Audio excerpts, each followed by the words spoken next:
Bonjour, je suis Reginart, l'auteur des cycles d'Ouranos, et je vais vous présenter le temps d'une esquisse les personnages du volume 1, Héracliskos, premier épisodion.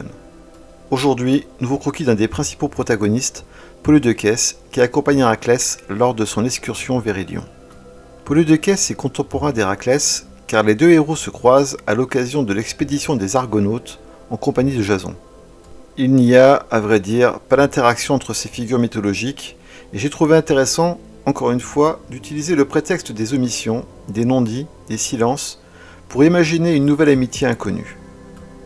Il faut préciser que beaucoup de mythographes, souvent amateurs, citent Castor et Pollux comme précepteurs du futur Héraclès. Mais apparemment, il y aurait confusion entre un certain Castor d'Argos et le Castor des Dioscures. En bref, et comme je le disais en préambule, c'est bien dans les 8 versions recensées sur Wikipédia que les deux jumeaux et Héraclès se rencontrent, démontrant un petit fait mythologique qui est que ces héros faisaient bien partie de la même génération. Pourtant, Polydeucès étant expert en pugmakia, une sorte de pugilat grec, beaucoup ont voulu imaginer qu'il fut le précepteur d'Héraclès.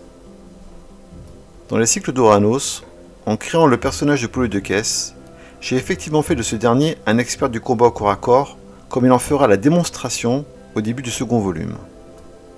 Polydeucès est dans mon histoire un jeune homme tempétueux, exalté, passionné.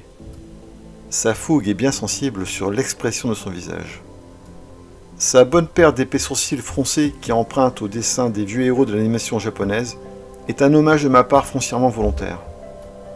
Ce n'est pas pour rien qu'à la fin du premier volume, il démontre une des capacités de son daimon, Linkos, qui lui permet d'augmenter considérablement la portée de sa vision. Le regard de Polydeucès révèle sa passion, l'intensité de la vie qui l'anime. Le lecteur découvrira ultérieurement tout ce qui le différencie de son jumeau Castoreus.